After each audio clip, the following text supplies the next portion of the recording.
सज्जनों और देवियों, प्रेम पाट का चोलना पहिर कबीरू नाच, पानिप दीन्हो तास को जो तनमन बोले साँच। ये कबीर बीजक के साखी प्रकरण की एक साखी है। इसका सरल अर्थ है, ऐ कबीरू, प्रेम रूपी वस्त्र का चोलना पहन करके नाचो। विश्व सत्ता उसको चमक देती है जो तन से, मन से और वाणी से सच्चा होता है। प्रेम पाट का चोलना पहिर कबीरू नाच। अपने नाम को अन्य पुरुष के रूप में रख करके कबीर साहब ने पूरे मानव समाज को निर्देश दिया है कि ऐ लोगों, प्रेम के कपड़े का अंगरखा बनाओ और उसको पहन के नाचो। प्रेम का कपड़ा कहीं नहीं होता है। यहाँ पर करही भदर गुरूर बालोद की बात छोड़ो, रायपुर और दिल्ली और मद्रास और कलकत्ता, कहीं भी, इंग्लैंड, अमेरिका, कहीं भी प्रेम का कपड़ा नहीं होता है। प्रेम पाट का चोलना पहिर कबीरू नाच, तो इसका अर्थ क्या होगा? इसका अर्थ लाक्षणिक है। शब्द की तीन शक्तियां होती हैं, अविधा, लक्षणा, व्यंजना। शाब्दिक अर्थ जहां होता है उसको अविधा कहते हैं। शाब्दिक जहां नहीं होता है लक्षणा होता है, लक्षणार्थ। जहां लक्षणा भी नहीं लगता है वहां व्यंजना अर्थ लगता है। गंगा में गांव, इसका मतलब गंगा के किनारे गांव। प्रेम पाट का चोलना पहिर कबीरू नाच, प्रेम के वस्त्र का चोलना बनाकर नाचो, पहन करके नाचो। चोलना का अर्थ है अंगरखा, जो गले से एकदम नीचे पैर तक हो, उसको चोलना कहते हैं। अर्थ है पूरे जीवन का काम प्रेम पूर्वक करो, सारा काम प्रेम पूर्वक करो। जीवन प्रेममय हो जाए। प्रेम में जीवन क्यों नहीं होता है? हमारा अहंकार, हमारी कामना प्रेम में रोड़ा है। हम जितने अहंकारी होंगे प्रेम से दूर होंगे, जितने कामनाबद्ध होंगे उतने प्रेम से दूर होंगे। कामनाएं घटेंगी,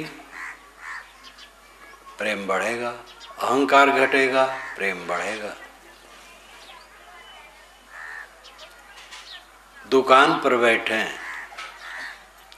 ग्राहकों को भगवान भगवती समझकर उन्हें सौदा दे, प्रेम पूर्वक उचित मुनाफा ले। ऑफिस में बैठे ग्राहकों का काम करें। ऑफिस में ग्राहक आते हैं दूर दूर से और क्लर्क अफसर उनको टरका देते हैं। अफसर तो प्राय कहता नहीं, क्लर्क का यह काम होता है 10 दिन के बाद आना। 10 दिन के बाद जाओ तो फिर कहेंगे 10 दिन के बाद आना। अगर एप्लीकेशन के नीचे पैसे की गड्डी है तो काम हो जाएगा, पैसे की गड्डी नहीं तो नहीं होगा। छोटा काम है तो भी 100-200 तो चाहिए। ज़्यादा आप लोग जानते हैं क्योंकि आप लोगों को काम कराना पड़ता है। हम तो ऊपर से सुनते हैं। और सब भगवान के भगत होते हैं। भगवान की भक्ति तो इतनी है कि भगवान का नाम मिले बिना कुछ किया नहीं जाता, लेकिन सब भगवान के विपरीत है। जहां पर हिंसा है,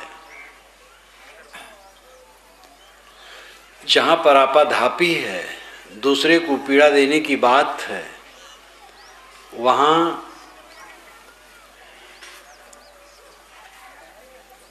भगवान की बात कहाँ?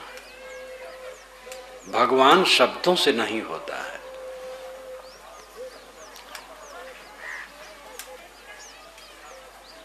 भगवान कोई अलग थलग की चीज नहीं है। प्राणियों के प्रति सद्भाव भगवान की भक्ति है। भगवान बाहर से कहीं नहीं मिलता है।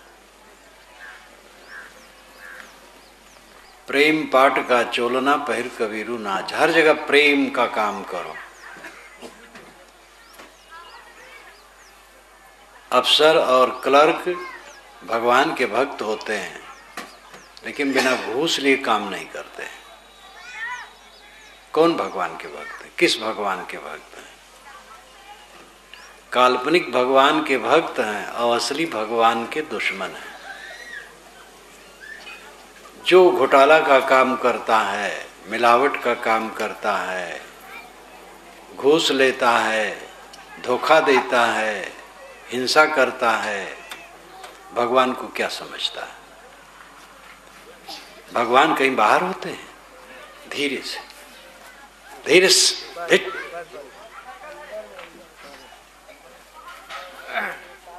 भगवान कहीं बाहर होता है? भगवान भगवान कहने से कहीं भगवान की ढेरी लग जाएगी। पानी पानी हम लोग अखंड कीर्तन करें, एक बूंद भी पानी की आने वाली नहीं है। भगवान शब्दों में नहीं है, व्यवहार में। भगवान की सेवा अगर कुछ है तो ये प्राणियों की सेवा है। सर्वमेन सर्वगाड। मनुष्य की सेवा ईश्वर की सेवा है। प्रेम पाठ का चोलना पैर कबीरू नाच। जीवन का सारा काम प्रेम पूर्वक करो।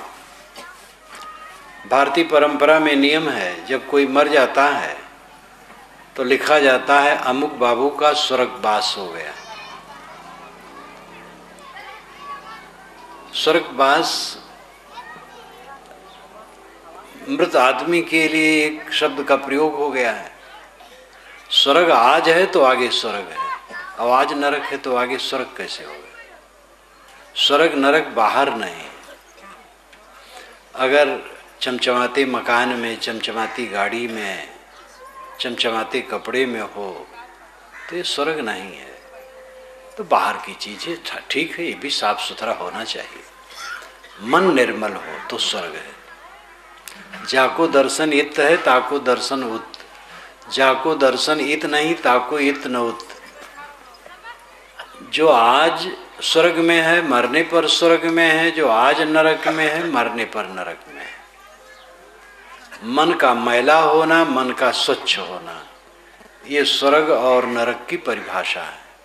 मन में ईर्ष्या, क्रोध, घृणा, लोभ, छल, कपट, अहंकार, चिंता, विकलता, उद्वेग है तो ये नरक है। मन में प्रेम, करुणा, क्षमा, दया, सरलता, पवित्रता है तो ये स्वर्ग है। प्रायः नया घर बनता है, उसका उद्घाटन होता है।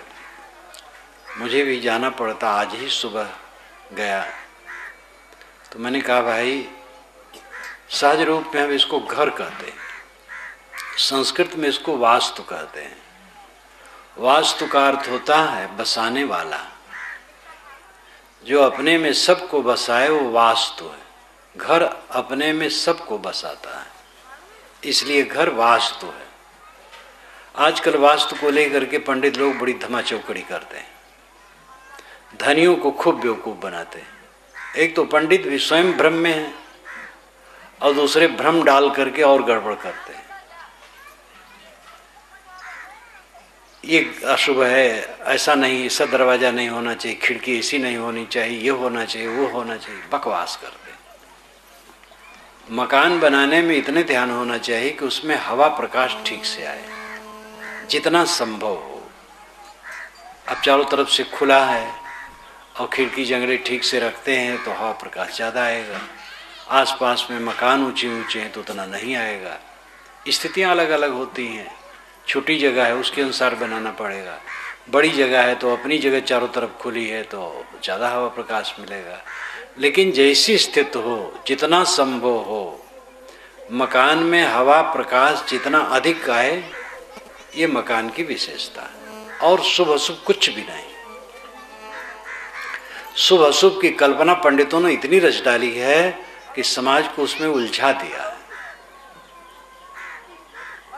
अब यही देख लो, सन्यासी को देखना अशुभ है और सुअर और वेश्या को देखना शुभ है, ये लिखा है। पंडितों ने क्यों लिखा ऐसा? सन्यासी आएंगे, कहेंगे हम ब्रह्मास्मि, मैं ब्रह्म हूं। कर्म कांड से उन्हें कुछ मतलब नहीं है, और कर्म कांड से पंडित की पेट पूजा होती है। तो पंडितों को खलता है ये अहम ब्रह्मास्मि कहने वाले ज्ञानी लोग नया। इसलिए अगर सन्यासी को देखो तो अशुभ होगा, ये शुभाशुभ लक्षण में लिखा है शास्त्र में। लेकिन वेश्या को देखो तो शुभ होगा। अब वेश्या को देखो, मन न संभालो तो और खराब होगा। सन्यासी को देखोगे तो ज्ञान वैराग भक्ति मन में रस संस्कार आएगा। लेकिन पंडित ने अपने स्वार्थ के लिए इतना उल्टा किया, वेश्या को भले देखो, सन्यासी को न देखो। सुअर को देखो, सुअर को देखने शुभ होगा, लेकिन सन्यासी को देखने का शुभ होगा। ये लीला है। और भक्तों के लिए भी कहा। यह श्लोक करीब करीब 2400 वर्ष पुराने शास्त्र का है। वेदैर् विहीनास्य पठन्ति शास्त्रम, शास्त्रेण हीनास्य पुराण पाठा, पुराणहीना कृष्णो भवन्ति, भ्रष्टास्ततो भागवता भवन्ति। जो वेद को नहीं पढ़ना जानता वो शास्त्र पढ़ता है, जो शास्त्र को पढ़ना नहीं जानता वो पुराण पढ़ता है, जो पुराणों को नहीं पढ़ना जानता वो खेती करता है, और जो सब प्रकार से भ्रष्ट हो जाता है वो भगवान का भगत हो जाता है। ये भक्तों को गाली दी कर्मकांडियों ने। भगत लोग भी कहते थे, गोस्वामी जी का पद है, योग महुरक लगन ग्रह तुलसी गणत न काव, राम भय जय दायने सवय दायने चाहता। ये लगन जोग और ग्रह और मुहूर्त राम भक्त नहीं गिनता। राम की भक्ति जिसको है सब ठीक है। अब पंडित के पेट पर तो धक्का हो गया, ये तो राम की भक्ति करें और हमारा व्यवसाय खराब हो। इसलिए पंडितों ने भक्तों को गाली दी। भक्त भ्रष्टास्ततो भागवता भवन्ति। जो भ्रष्ट हो जाता है भगवान का भगत हो जाता है। ज्ञानियों को गाली, भक्तों को गाली, सन्यासियों को गाली, ये सब इतना प्रदूषण है। शुभाशुभ की कल्पना, आपके हाथों में अंगूठियां पुरोहितों ने खूब पहना दी। ये उंगलियां सुंदर सुंदर हैं, अंगूठियां पहन करके इसको अशुद्ध खराब न करो, असुंदर न करो। उंगलियां अपने आप सुंदर हैं, अंगूठियां पहन करके इसको भद्दा बनाते हो और गंदगी लपेटते हो। टट्टी जाओगे, धोओगे, फिर दोनों हाथ मिला के धोओगे। दाहिने हाथ में भी पहनो तो उसमें गंदगी आएगी और उसी से भोजन करना। अंगूठियों के पहनने शनि पकड़ लेगा। सोम नहीं पकड़ता, रविवार नहीं पकड़ता, शनि पकड़ता है। शनि क्या चीज है? कोई नहीं पकड़ता है। जादू टोना नाम की कोई चीज नहीं, ग्रह लगन मुहूर्त कुछ भी नहीं, दिशाशूल नाम की कोई चीज नहीं, अंग फड़कने से कोई हानि लाभ नहीं होता है, छूछा घड़ा भरा घड़ा देखने से कुछ हानि लाभ नहीं। लेकिन ये सब रोग समाज में फैला है और इस रोग से सब ग्रसित है, अंधविश्वास में डूबे हैं। विवेकवान बनो, निर्भय बनो। हमारे और आपके दुराचार के अलावा कोई हमें दुख देने वाला नहीं, हमारे आपके सदाचार के अलावा कोई हमें सुख देने वाला नहीं। ये बोध अगर पक्का हो तो आदमी निर्भय हो जाए और सदाचार से चले। ग्रंथों में तो लिखा है, अथर्व वेद तक में भूत प्रेत जादू टोना सब है। मैंने वेद में सब लिखा है, तो अथर्व वेद में लिखा होने से सच थोड़े हो जाएगा। किताबें सब मनुष्य लिखते हैं और मनुष्य में सही दृष्टि है तो सही लिखेगा, गलत दृष्टि गलत लिखेगा। वही आदमी सही भी लिख सकता है, गलत भी लिख सकता है। जो अच्छा जानता है ठीक से लिखेगा, जो गलत ही अच्छा समझता हो गलत लिख देगा। इसलिए विवेकी बनो। सूर्य ग्रहण कैसे होता? चंद्र राहु ग्रसते हैं। आज तो बच्चे भी समझते हैं, चांद सूरज पृथ्वी एक लाइन में आ जाते हैं तो एक छिप जाता है। हनुमान जी सूरज को निगल गए। पृथ्वी से 13 लाख गुना बड़ा सूरज है। 13 गुना नहीं, 13,000 गुना नहीं, 13 लाख गुना बड़ा, पृथ्वी से 13 लाख गुना बड़ा सूरज है। दागता आग का पिंड है। दूरबीन यंत्र से देखें तो सूरज के चारों तरफ लपट दिखाई देती है और पूरा लपट है, उसमें ठोस कुछ भी नहीं है और इतना विशाल है, पृथ्वी से 13 लाख गुना बड़ा। हनुमान जी निकल गए और हनुमान जी बाली का कुछ नहीं कर पा रहे थे। सुग्रीव को जब बाली ने खदेड़ा है तो सुग्रीव के मंत्री थे हनुमान जी, तो वे बेचारे सुग्रीव के साथ पर्वत में छिपे थे, बाली के डर से सामने नहीं आते थे। तो बाली को तो कुछ कर नहीं कर पाए, सूरज को निकल गए। क्या आज कोई भी यह पढ़ा लिखा आदमी सोच सकेगा कि सूरज को कोई निगल सकता है? अंधविश्वास में जनता डूबी है। किताबों में भी अंधविश्वास भरा है और उन्हीं किताबों में अच्छी बातें भी हैं। आप निर्छीर विवेकी बनिए, निर्णय कीजिए, निर्भयता पूर्वक सत्य का आचरण कीजिए। प्रेम पाट का चोलना पहिर कबीरू नाच। परिवार जहां रहता है वो घर वास्तु है। वास्तु को लेके मैं कह रहा था, वास्तु को लेकर के शहरों में करोड़पतियों को ये पंडित लोग बहुत भटका रहे हैं। जो दुखी हुए हुए हमसे कहे शहरों में कि साहब हमारा इतना तोड़वा दिए। मैंने कहा तुमने क्यों तोड़ा? कहे डर लग गया। उन्होंने कहा ये नहीं तोड़ के ऐसा बनाओगे तो अशुभ हो जाएगा। तो तोड़ तोड़ के बना रहे हैं, लाखों रुपया नुकसान करवा रहे हैं। वस्तुतः वास्तु जो बसाए वो घर है, घर जड़ है। उनमें रहने वाले जो मनुष्य हैं, उन मनुष्यों में अगर आपस में प्रेम है तो घर स्वर्ग है, और उनमें कलह है तो नरक है। धन दौलत सब हो, लेकिन पति पत्नी प्रेम से रह नहीं पा रहे हैं। भाई भाई, पिता पुत्र, देवरान जेठान, ननद भावज। ननद भावज का कलह तो जगत प्रसिद्ध है। ननद का अर्थ है ना आनंद। ननद को भाभी से आनंद नहीं। जब भाभी आएगी तो ननद और माँ, यानी माँ और बेटी का एक दल और भाभी एक तरफ। लेकिन वही ननद जब अपनी ससुराल जाएगी तो उसकी ननद उसके सिर पर चढ़ेगी। फिर तुम अपनी भाभी को कष्ट देती हो, तब भाभी बनोगी तो तुम्हें भी कष्ट मिलेगा। अपने सास को कष्ट दोगी तो तुम सास बनोगी तो तुम्हारी बहू कष्ट देगी। जो अपने बहू को तिरस्कृत करेगी, बुढ़ापा में उसका सेवा कौन करेगा? बेटी नहीं करेगी। बेटी तो अपने ससुराल लाएगी। बहुत बुलाओगी तो आएगी और एक दिन रह के चली जाएगी। आपकी सेवा करने वाली बहुएं हैं, बहुओं को बेटी मानो।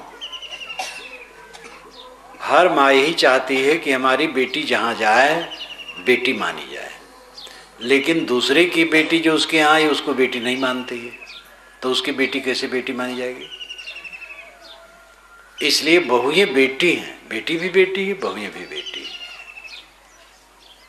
कितने लोग हैं जिनके घर में सब संपन्नता है लेकिन तनावग्रस्त है। कहीं स्त्री तनावग्रस्त है तो कहीं पुरुष तनावग्रस्त है, कहीं दोनों है। कहीं तो स्त्री सरल है लेकिन पुरुष को हरदम शराब पिए जैसा नशा चढ़ा रहता है। कहीं पुरुष सरल है तो स्त्री मालूम होता 10 बोतल शराब पिए है, एक जबान ठीक से नहीं बोलती है, तो घर स्वर्ग नहीं होगा। पैसे से कहीं स्वर्ग होता है। धनी होने का मतलब है अतिरिक्त पदार्थ वाला होना। आप सब जो लोग बैठे हैं इसमें शायद कोई धनी हो, आप लोगों में से धनी नहीं कहला सकते। बहुत ज्यादा अतिरिक्त पदार्थ जिनको होता उनको लोग धनी कहते हैं।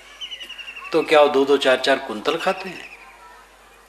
धनी होने का मतलब है अतिरिक्त पदार्थ वाला होना। जो धनी नहीं है वो भी कमाता खाता है। आप सब कमाने खाने वाले और सब कमाते खाते हैं। धनी होना कोई सौभाग्य का फल नहीं है, पवित्र होना सौभाग्य का फल है। भक्ति, ज्ञान, वैराग्य, पवित्र आचरण, मन की पवित्रता, ये सौभाग्य। खान पान सुख भोग जो मिलत भाग्य ते मान, तृष्णा शोक कुकर्म बड़े बिनबोध अभाग्य जान। खान पान और घर द्वार, गाड़ी घोड़ा, ये सब चीज़ें, सुविधाओं की चीज़ें अपने भाग्य और परिश्रम से मिलती हैं, लेकिन उसमें जो मोह लोभ होता है और तृष्णा बढ़ती है और उसको लेकर के कुकर्म किया जाता है, वो अपना बनाया दुर्भाग्य। तब से राज से नरक, ये कहावत है भारतीय परंपरा में। कुछ आपने किया है तो जरूर आपको कुछ मिला है, पद मिला है, धन मिला है, परिवार मिला है, प्रतिष्ठा मिली है, तो निश्चित है पहले और आज के शुभ कर्मों का फल है।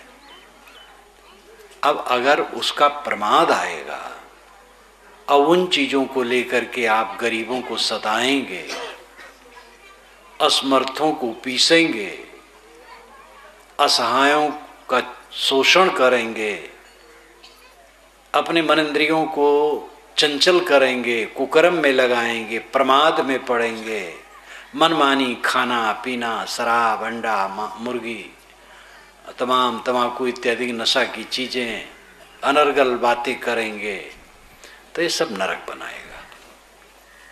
आचरण की पवित्रता के बिना कोई सुखी नहीं हो सकता। सांसारिक चीजों का बल इतना ही है कि वह आपका पेट भर दें, प्यास बुझा दें, ठंडी गर्मी का निवारण करा दें, बस, और कुछ नहीं कर सकते। बहुत अन्न आपके है, भूख लगेगी तो उसमें 2-4 छटाक जितना खाना हो वही खा पाएंगे, और क्या खाएंगे। प्यास लगे पानी पी लेंगे, तन ढक लेंगे, घर में एक किनारे सो जाएंगे, और क्या करेंगे। राष्ट्रपति के भवन में कई सौ कमरे हैं, दिल्ली राष्ट्रपति भवन में, लेकिन राष्ट्रपति कितने में सोते हैं? एक बिस्तर पर सोते हैं। कोई भी हो, अभी मैं गया था जब दिल्ली, तो ये पुराने राष्ट्रपति बेचारे मर गए थे, इसलिए ध्वजा झुकी हुई थी। मैंने कहा भाई ध्वजा क्यों झुकी है? कहे विगत राष्ट्रपति मर गए। राष्ट्रपति भी मरते हैं, प्रधानमंत्री भी मरते हैं। जवाहरलाल का जब दाह हुआ वहाँ दिल्ली में, तो एक विदेश के पत्रकार ने कहा जो दुनिया का बहुत बड़ा नेता था, एक मुट्ठी राख हो गया, कोई रहता नहीं, सबको जाना। बाहरी ऐश्वर्य की प्राप्ति हमारा सौभाग्य नहीं है, जीवन की पवित्रता सौभाग्य। बाहरी ऐश्वर्य तो प्रमाद लाता है, और अधिकतम बाहरी ऐश्वर्य पा करके लोग बदहोश हो जाते हैं। जो नहीं करना चाहिए वो करते हैं, जो नहीं बोलना चाहिए बोलते हैं, जैसा नहीं सोचना चाहिए वैसा सोचते हैं। बच्चे हैं, साफ सुथरे हैं, पढ़े लिखे, और नौकरी चाकरी पाए, पैसा आने लगा, मुख में बीड़ी खोसने लगे, पान चबाने लगे, जाफरानी मुंह में लेने लगे, पान पराग लेने लगे, पैसा आया, खुराफात बढ़ी। शक्ति मिलती है तो शक्ति का अच्छा उपयोग करने वाले कम होते हैं, दुरुपयोग होता है और दुख होता है। जीवन जीने की वस्तुएं होती हैं और जीवन जीने की कलाएं होती, इस पर ज़्यादा ध्यान दीजिए। जीवन जीने की वस्तुएं और जीवन जीने की कलाएं। जीवन जीने की वस्तुएं हैं अन्न, कपड़ा, मकान, गाड़ी घोड़ा इत्यादि, और जीवन जीने की कलाएं हैं क्षमा, दया, करुणा, प्रेम, शील, समता, संतोष, धीरज, विवेक, और इस पर ध्यान ही नहीं। होड़ है बाहरी चीजों के लिए, उनके पास ये गाड़ी आई तो हमारे पास ऐसी गाड़ी आ जाए, नहीं है तो कर्ज लेके आ जाए। दूसरे का ड्राइंग रूम देखे तो ऐसे हमें सजाना चाहिए। ड्राइंग रूम में अगर 2 टोकरी कचड़ा न रख लो तो उसका श्रृंगार नहीं होता। आजकल ड्राइंग रूम सजाने में 1-2 टोकरी कचड़ा लाके लोग रख लेते हैं, छोटे छोटे को अलमारी में भर देते हैं। पता नहीं उसमें क्या श्रृंगार होता है, समझ में नहीं आता है। देखा देखी, जैसे कि बर्थडे मनाते हैं, मोमबत्ती जितने वर्ष के हैं उतने मोमबत्ती जलाते, पूछो क्यों, कुछ पता नहीं। सोडरमल की कहानी बस सुने देखे सुने वैसे कर रहे हैं।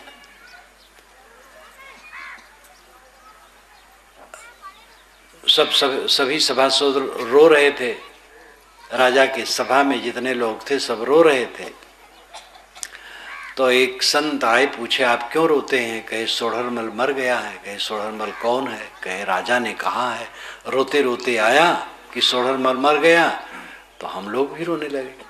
तो कहे सोडरमल का पता क्या है? कि कुछ पता नहीं है। तो राजा से पूछा गया, राजा ने कहा रानी रो रही थी कि सोडरमल मर गया है, इसलिए मैं भी रो दिया, मैं नहीं जानता सोडरमल कौन है। तो रानी से पूछा गया, रानी ने कहा ये पता मुझे नहीं है, धोबिन आई थी कपड़ा देने, वो रो रही थी कि सोडरमल मेरा मर गया, तो मैं भी रोने लगी। तो धोबिन बुलाई गई। धोबिन ने कहा मेरे कोई बच्चा नहीं था, एक गधा पाल रखी थी, उसका नाम था सोडरमल, वही मर गया था। तो गधा मर गया था, उसका नाम सोडरमल था, और सब रो दिए।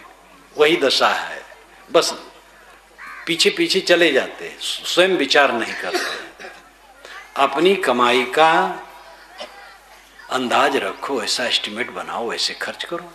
दूसरे से क्या मतलब है? दूसरे के पास मोटरसाइकिल है, आपके पास साइकिल है, उसको समझो हेलीकॉप्टर है।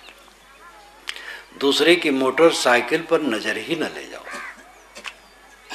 भात साग मिलता है, बहुत है, दाल की कोई जरूरत नहीं। पैसा बढ़े तब दाल भी खाओ, और पैसा बढ़े दही भी खाओ, घी भी खाओ। घट जाए फिर दाल भात आ जाओ, और भात साग पर आ जाओ, भात नमक पर आ जाओ, कोई हर्ज नहीं, लेकिन इतना तो मिलना चाहिए और मिलता रहेगा। दूसरे की तुलना में पढ़ करके सब दुखी और अपराध करते हैं। आजकल तो इतना है कि अब जो पारिवारिक रस्म गलत गलत होते हैं वो और समाज को पीसते हैं।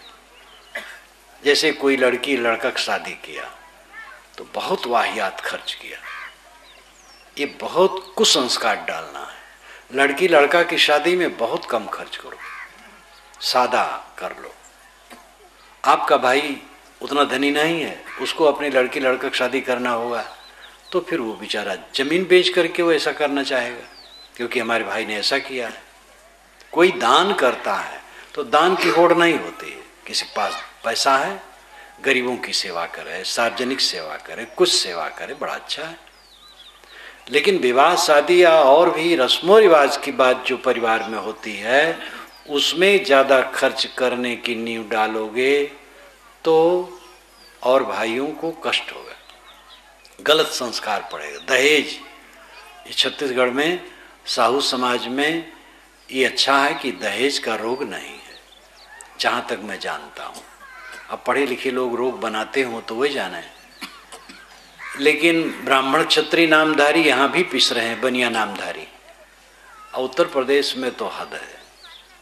दहेज प्रथा पाप प्रथा, महापाप प्रथा। ऐसे ऐसे भी लोग हैं कि जो 200 में शादी करते हैं, 200 रुपये में शादी, और ये क्रांति है, और करोड़ों खर्च कर सकते हैं, लेकिन 200 रुपये में शादी। बड़ौदा का एक सेठ जो जिसके पास हेलीकॉप्टर भी है, लेकिन उसने करीब 70 जोड़ियों की शादी करवाई और हर जोड़ी पर 200 रुपये खर्च हुए। उसी में उसने अपने बहू और बेटे को भी खड़ा कर दिया शादी में। ये वीरता का काम है। तो गलत रस्म समाज में न डालो, गलत आचरण का प्रयोग न करो। परिवार में प्रेम का प्रकाश हो तो स्वर्ग है, और परिवार में कटुता होगी तो नरक है। बाहर से सब संपन्नता है और कलह है, रावण के पास क्या कम था। लेकिन मन ठीक न होने से पराई स्त्री को ठगने के लिए इतनी लंबी यात्रा किया और छल किया, तो सुखी कहाँ रहा। पूरा नगर जला। नगर जलना इत्यादि अलंकारिक है। पूरी लंका जल गई, हनुमान जी जला दिए, वो सब बैठे रहे। रामायण महाभारत में कितनी कहानियां हैं जो घोर काल्पनिक है। वाल्मीकि रामायण में है कि जब सीता जी से हनुमान जी मिले हैं तब वहां पर लिखा गया है कि उत्तर दिशा को चल दिए। सीता जी से मिलके उत्तर दिशा को चल दिए, परंतु आगे चल करके फिर तब प्रक्षेप में लिखा गया कि जरा कुछ करिश्मा दिखाना चाहिए, लेख को कुछ सूझा। तो उन्होंने कहा कि माता मैं भूखा हूँ, फल खाना कुछ खाना चाहता हूँ। कहे तो फल वल लगा खाओ। बस वो जा करके पेड़ पौधों पर चढ़ने लगे, तोड़ने लगे, खाने लगे, विध्वंस करने लगे। उसी में पकड़े गए, रावण के पास ले जाए गए। तो अंत में ये हुआ कि भाई इनको दंड दो। तो उनकी पूंछ में लंका का सारा तेल और सारा कपड़ा लपेटा गया, तब भी नहीं पूरा हुआ। अभी सब क्या है मनोरंजन के अलावा। इसलिए कहावत हो गई हमारे समाज में, अरे भाई ये तो हनुमान की पूंछ हो गई। मैंने जिसका आखिरत न हो तो कहते हैं हनुमान की पूंछ हो गई। मुसलमानों में कहते हैं शैतान की आंत, और हम लोगों में कहते हैं हनुमान की पूंछ। ऐसी कुछ कहानियां बन जाती। लंका जल नहीं गया। उसी के बाद जब राम हमला करते हैं, पहुंचते हैं, तो लंका की जो शोभा दिखाई गई है वो अद्भुत है। अभी अभी जब जल गई लंका तो ये शोभायमान लंका कहाँ से आ गई। मैंने रामायण रहस्य में सब कुछ लिखा है। अगर रामायण का भेद जानना चाहें तो मेरी पुस्तक पढ़ें, रामायण रहस्य। हर कथा में वाल्मीकि जी ने क्या कहा है, और अध्यात्म रामायण में क्या कहा है, और गोस्वामी जी ने क्या कहा है, ये तीनों को दिया है और फिर समीक्षा की है। पहले अध्याय में तो ये रखा है कि राम कथा का स्रोत कहाँ है, वेदों में, शास्त्रों में, उपनिषदों में है कि नहीं। फिर दुनिया में कितनी रामायणें बनी हैं, एशिया में कितनी रामायणें बनी, यूरोप में कितनी बनी, अन्य देशों में कितनी बनी, वो सब का लेखा जोखा मैंने किया है। और हर कथा में जांच की है रामायण। इसीलिए मैंने नाम रखा रामायण रहस्य।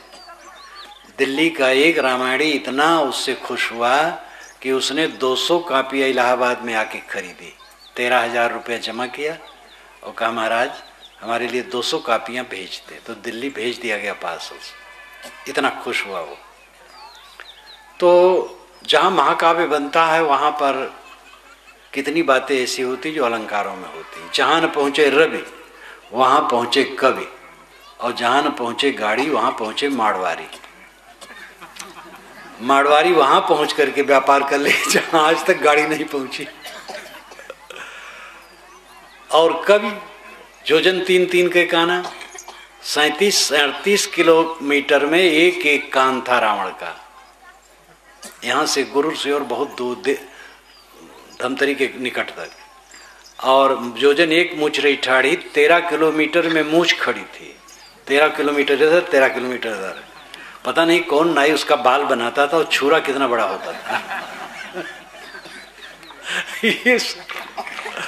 राजा कर्ण जब युद्ध में लड़ रहे थे, महाभारत युद्ध में, तो उनके रथ का पहिया जमीन में धंस गया। तो उतरे और पहिया को पकड़े और हुमासे, तो शैल बन कानन समेत सारा भूमंडल 4 अंगुर उठ गया, लेकिन पहिया नहीं निकला मिट्टी से। सोचो, पहिया को उठाए जब मिट्टी से निकालना चाहे तो पर्वत जंगल सहित पूरा भूमंडल 4 अंगुल उठ गया, लेकिन पहिया नहीं निकला। लेखक कैसे जान पाए 4 अंगुल उठ गया। तो ये सब एक मनोरंजन है, इसका आप अक्षरार्थ न करें। मैं कह रहा था भाई प्रेम पाट का चोल ना पहिर कबीरू नाच, प्रेम से जियो। खाने पीने को मिल जाए, कपड़ा पहनने को मिल जाए, रहने घर मिल जाए, बहुत है। तुलना किसी की न करो। प्रेम से जी रहे हो तो स्वर्ग है, और प्रेम से नहीं जी रहे हो तो नरक है। इस पर सब ध्यान दें। देवियां या देवता, दोनों में एक को हम नहीं कह सकते हैं कि कोई गलत है और कोई सही है। कितनी देवियां होती हैं जो बहुत गर्म मिजाज की होती हैं। एक देवी तो ऐसी थी, अपने पति को उसने कहा, देखो तुम्हारे पिता खांसते रहते हैं, थूकते रहते हैं दरवाजे पर, अच्छा नहीं लगता है, और उनको जानवरों की जगह में रख दो, एक जगह घेर दो, टाटी से खाद डाल दो, वहां थूका करें। तो उसने कहा कि पिता ही ने घर बनवाया है, उन्होंने सारी संपत्ति इकट्ठी की है, और उनका पैदा किया हुआ मैं हूं मैं ऐसा करूंगा गांव वाले क्या कहेंगे? तो कहे फिर ठीक है, तो तुम पिता को लेकर रहो, मैं नहीं रहती। अब क्या करें बेचारे। तो पशुशाला में उन्होंने जगह साफ की, टाटी से घेरा, एक खाट डाला, और जा करके पिता से कहा कि पिताजी यहाँ बच्चे बच्चे आपको परेशान करते होंगे, वहाँ रहेंगे, अच्छा रहेगा। पिता भी बेचारा क्या करे, जानता था सब, चुप रहा गया, रहने लगा। एक दिन पत्नी ने कहा कि जब मैं थाली में भोजन देती हूँ उनको, तो देखती हूँ आँख से पानी, नाक से पानी, जीभ से लार, थाली गंदी हो जाती, धोने का मन नहीं करता। इसलिए मिट्टी के प्याले बनवा दो कुम्हार के यहाँ से, एक एक मिट्टी के एक एक प्याले में भोजन देती रहेंगे, वो फेंकते रहेंगे, बस धोना नहीं पड़ेगा। तो 1000 प्याले कुम्हार को ऑर्डर दिया, बना, पका, आया, घर में रखा गया, एक एक प्याले में दोनों टाइम भोजन दिया जाने लगा। उसका भी लड़का था एक 10 वर्ष का, बड़ा मेधावी और समझदार था। बूढ़ा जब प्याला फेंके तो वो ला करके प्याले को अपने कमरे में उठा करके रख ले। जब 50 प्याले हो गए तो उसका पिता उधर निकला तो कहा, बेटा इस जूठे प्यालों को तो क्यों रखता है?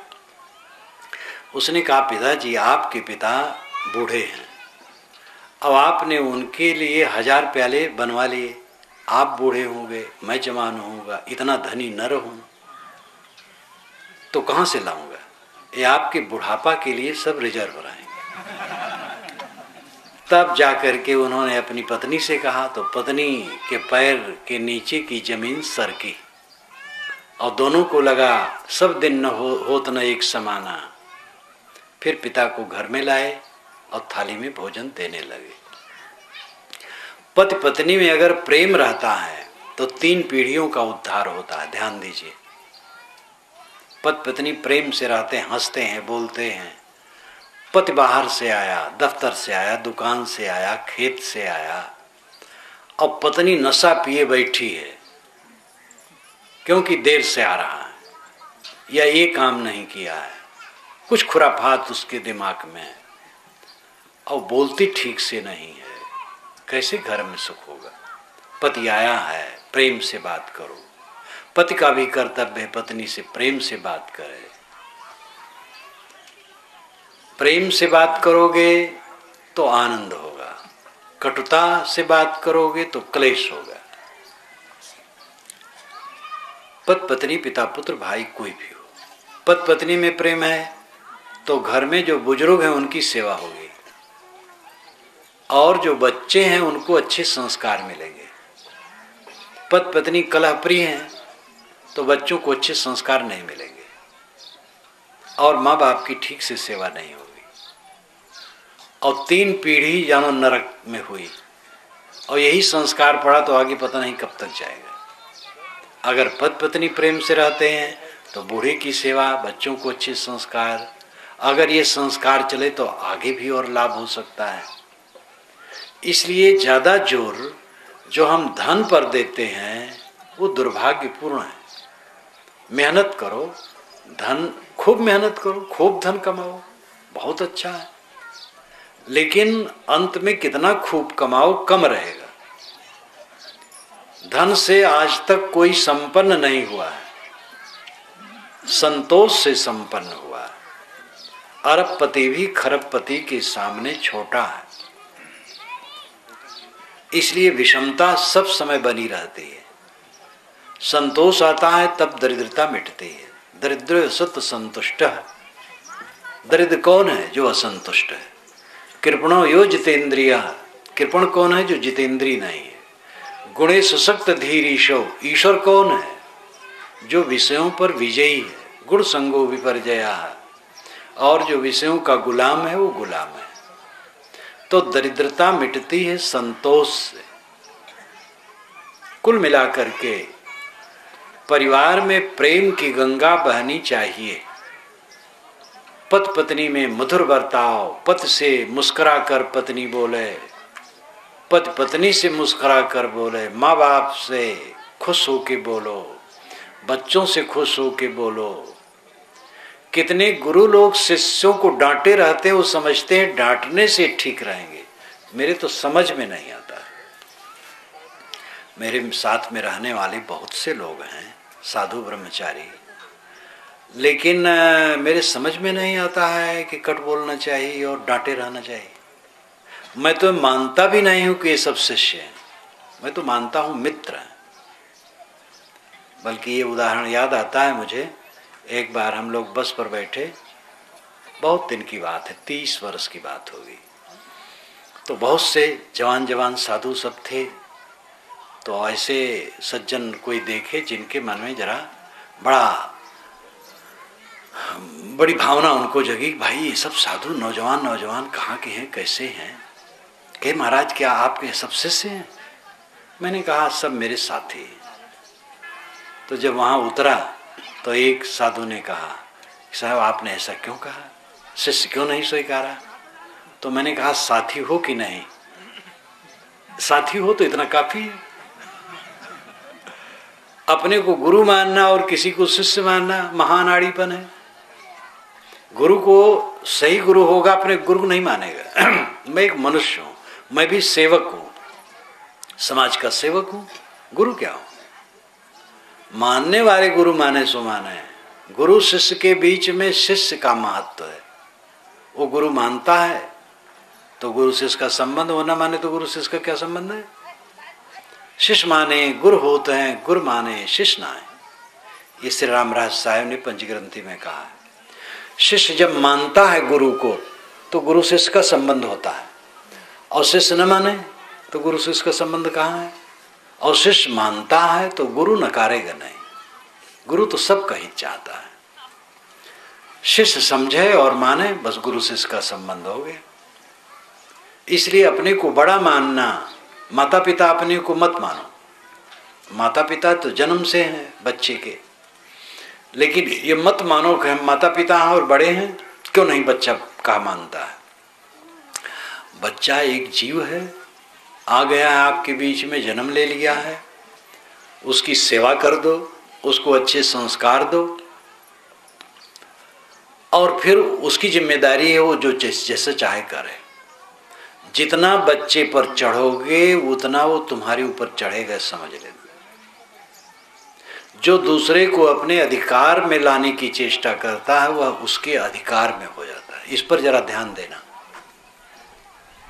जो दूसरे को अपने अधिकार में करना चाहेगा वह उसी के अधिकार में हो जाएगा। किसी को अपने अधिकार में करने की इच्छा नहीं है तो हम स्वतंत्र हैं।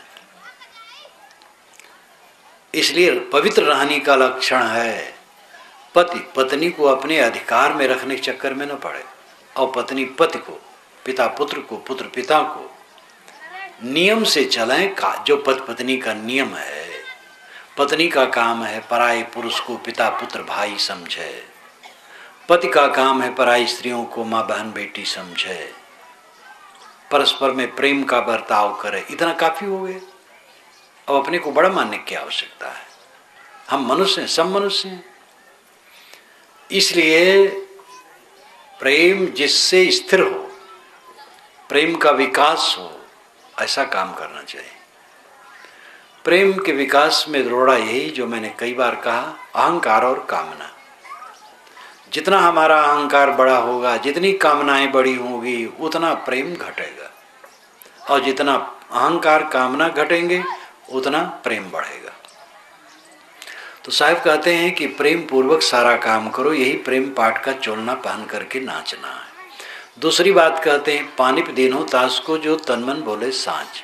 पानिप कहते हैं चमक को, तन मन और बोले यानी वाणी से जो सच्चा है, शरीर से सच्चा आचरण करता है, वाणी सच्ची बोलता है और मन में सच्ची भावना रखता है, उसको विश्व सत्ता चमक देती है। कोई ऐसा ईश्वर कहीं नहीं बैठा है जो आपको कुछ दे या छीन ले। हमारी एक आवश्यकता है, जिस ढंग से ईश्वर हम लोगों ने गढ़ा है वो हमारी आवश्यकता है। थोड़ा इस पर ध्यान दीजिए। आप लोगों ने सुना होगा ईश्वर सर्वत्र है, सर्वज्ञ है और सर्वशक्तिमान है। ध्यान दीजिए, ईश्वर हर जगह है और सब कुछ जानता है और कुछ भी कर सकता है, इतना बलवान है, लेकिन गलत नहीं करता है। तो चोरी होती वहाँ क्यों नहीं रोकता है? हत्या होती क्यों नहीं रोकता है? मिलावटबाजी होती क्यों नहीं रोकता है? इसलिए जैसा हम कल्पते वैसा नहीं है। वस्तुतः सर्वत्र नियम है, हमारी ये आवश्यकता है। अगर ऐसा ईश्वर हो तो दुनिया में दुख न हो। ईश्वर के ठेकेदार लोगों ने इतना कुकर्म किया है, आज भी कर रहे हैं, सब नहीं लेकिन बहुत। ईश्वर के बड़े भक्त, ईश्वर के नाम पर बड़ा बड़ा रक्तपात हुआ है। ईश्वर बैठा बैठा कुछ नहीं कर पाया। मंदिरों और मस्जिदों में कुकर्म होते हैं, पूजा उपासना स्थलों में कुकर्म होते हैं और ईश्वर कुछ नहीं कर पाता है, तो कब वो काम करेगा? ईश्वर चाहे तो सूरज पर कमल और कमल पर सूरज खिला दे, सूरज में पूरा कमल कमल कर दे और कमल पर सूरज खिला दे, क्योंकि ईश्वर बलवान है। बात कहने में अच्छी लगती है। सूरज कमल पर, ईश्वर सूरज पर कमल न खिलाए और कमल पर सूरज न खिलाए, इस धरती से बुराइयों को बिल्कुल समाप्त करवा दे। बस इतना ही निवेदन करना चाहिए और नहीं करवा पा रहा है। इसलिए जैसा हम ईश्वर सोचते वैसा नहीं है। वस्तुतः विश्वव्यापी नियम है और नियम में न तो कृपा है न कोप है। कंप्यूटर की तरह है, जैसा करो ऐसा भरो। आप अपने पेट को ले लो, पेट में ज्यादा भोजन डालोगे तो तकलीफ होगी, आंत आपको तकलीफ देगी। संतुलित डालोगे सुखी रहोगे, बहुत कम डालोगे तो भूख से कष्ट होगा। नियम आपको ये नहीं कहेगा जबरदस्ती कि कम खाओ, आप जैसे चाहो ऐसे करो। नियम विश्वव्यापक है, ये नियम असली ईश्वर है और नियम के पंजे से कोई बच नहीं सकता है। इसको वेद में ऋत कहा गया है, ऋतस्य तंतुम विततम, और यही विश्व है। विश्व कहते हैं जो सब में प्रवेश करे, विष धातु से विष्णु शब्द बनता है। नियम सब में प्रविष्ट है, नियम विष्णु है। नियमों का पालन करना वैष्णवता है। हर जगह का नियम पालन करो। दो आदमियों में बात कैसे करना चाहिए, एक नियम क्या है, जहां दोनों में बात बैठती हो वहां से शुरू करें। हम और आप मिले और हमारे आपके राजनीतिक विचारों में अंतर है, धार्मिक विचारों में अंतर है, तो उसी अंतर की जगह से जब शुरू करेंगे तो कला हो जाएगा। इसलिए जहां से दोनों के विचार मिलते हैं वहां से शुरू करें तो मिठास रहेगी। ये आपस में बात करने के नियम है।